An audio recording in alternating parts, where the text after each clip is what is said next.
It was preceded by President Obama put out Executive Order 13691, which was on information sharing and analysis.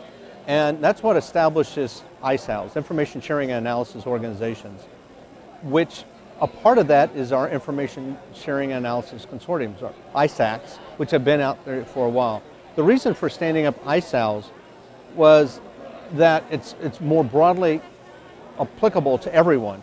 I may only want to share with those who are in my supply chain. I don't want to share with everyone else who's in this particular sector. I may not want to share with the federal government.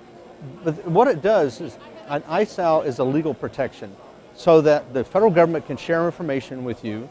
You can choose to share that. Within your Information Sharing and Analysis Organization, you can share information back and forth.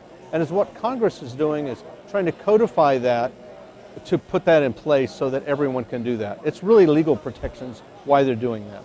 And I would encourage people to use it more than just sharing threat information, which is where a lot of people enter into the space, but it's sharing information about the exploit targets, meaning we're seeing these kind of things in our supply chain. We're looking at these kind of products that are being exploited. They have these known weaknesses, these vulnerabilities. It may have malware.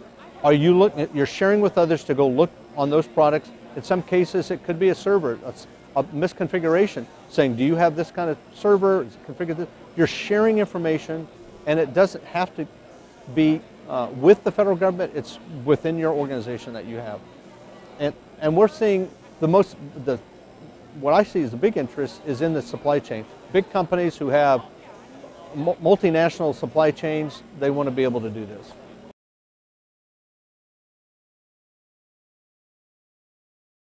Actually, security automation has been in play for a long time. There's been a lot of tool vendors that they specialize, and they do this because there's a need. And a lot of it's grown internally within companies who they were doing this for themselves. They realized we can do this for others. And this whole security market has bloomed just all over the place. And it's filling that niche. But what we're trying to do is saying we need to make it, from an enterprise perspective, more scalable, and we need to make it so that these tools are interoperable, because there is no Uber tool. One may be very good about identifying assets, another may be great about identifying a vulnerability, another a weakness, others will see certain indicators. You've got to be able to have these all play together within an ecosystem of the enterprise. And even within that, and this is where the ISAOs come into play, this ecosystem here may have great tools and they want to share it with somebody else's ecosystem that may have a whole different tool suite. They should be able to reuse that information to leverage that, and that's the only way we can do that. Because without it, this manual intervention where we have to go in there, discover these things, choose to share, that doesn't scale. And it certainly doesn't give us the speed that we need. And you can set up organizational alignments through policies and rules that say, when I see this, I share this kind of information with you. And it's at wire speed. As soon as I see it, I don't have to have people look at it. And that's the real value of it. And the only other part is within the federal government, we have things like FISMA, Federal Information Security Management Act, which we've had for years, but it's evolved over time. And now we have the Continuous Diagnostics and Mitigation, CDM. And these tools that come into play all the way from asset management to vulnerability, identification, assessment, and they give you guidance for configuration. All of these things become very important for discovery. And we do this both in terms of vulnerabilities and weaknesses. And the U.S. federal government is getting a lot of this through the Department of Homeland Security. We literally give the tools, those services, to other agencies to be able to do that.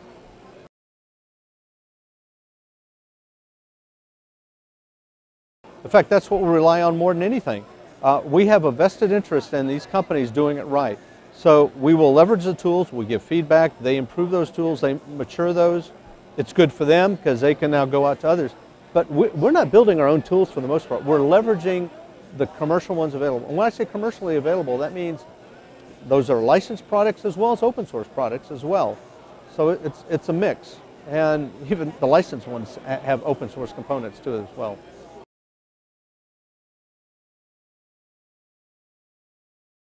Discovery is the first part, knowing that you've got that. And I remember years ago somebody actually stood up and complained. He said, you know, ever since you made us install that intrusion detection system, we're being attacked far more frequently. Of course, everybody laughed because it's like, well, yeah, you've got better situational awareness.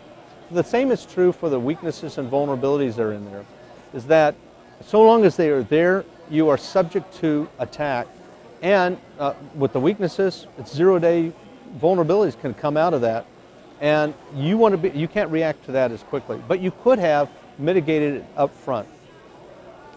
So the challenge comes in, this is true of enterprises as well. Let's say that you now bring in the capabilities. You can actually discover these. Who's going to do the patching? And in some cases, because we've got a lot of legacy systems associated with this, if I patch this, yes, that makes me address that exploitable aspect of it. The challenge is, in some cases, we've been accused of breaking this legacy application because they took advantage of that exploitable weakness as a way of running its feature. So people want to unpatch what they did. So that's where it comes back, from my perspective, of our supply chain. Why was it there in the first place? In some cases, they simply didn't know to look for that. We know that, so you should be able to patch it. But what we're finding is that new products are getting rolled out with known vulnerabilities. Some cases, the known vulnerability, there's a CVE issued against it, there's a patch that goes with it, but the supplier puts it in a new code and rolls that out. If the supplier didn't fix it, that's where the wherewithal is.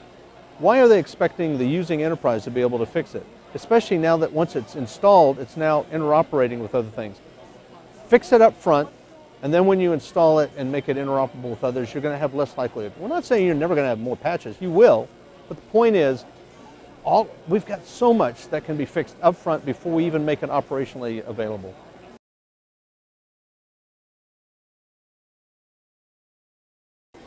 You know, awareness is one of them, and so it's kind of appropriate that we're in National Cybersecurity Awareness Month, helping people understand that. Because a lot of people, number one, they only become aware of it once something that's near and dear to them has been exploited. And it may only be a credit reporting company, it could have been a healthcare organization that's got their personal data on it, and now all of a sudden they care, but now they feel like a victim because they can't do anything about it. So first thing is awareness, but then just on what we have on our own personal hygiene and what we do about making sure that you just don't plug in any USB stick that you found around, just put that in there. That you do patch your home computers, that you care about your passwords, that you don't make the same password for everyone, and it should, every application anyway, that you should vary it and you should change it over time because those become discoverable. And so they can actually take action to be able to do that. And we don't, the reality is it's hacking that is getting more people's attention in this space because they're personally affected. And I don't think the federal government has to help them understand that. But by having these initiatives that we partner with industry and academic institutions and even conferences like this, where we make people more aware of cybersecurity and how they should be able to come from being a victim to actually saying, I can do something about that. I think that fundamental sea change is now happening where people are making that awareness.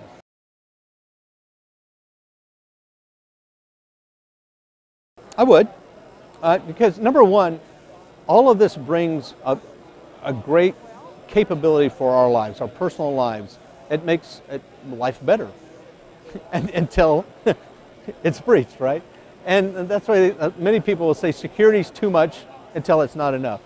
We could have done these things up front. And making sure that when we install these, that we securely configure them, that we actually make them password protected. Everybody can install a router in their home, but do you put a password on it?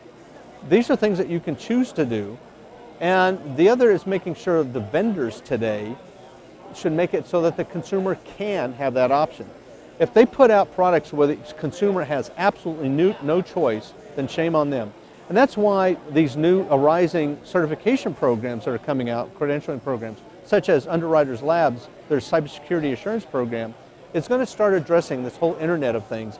Anything that is a network connectable device should be evaluated independently to understand, does it have exploitable weaknesses, can it be secured? This is very important. And that's happening today.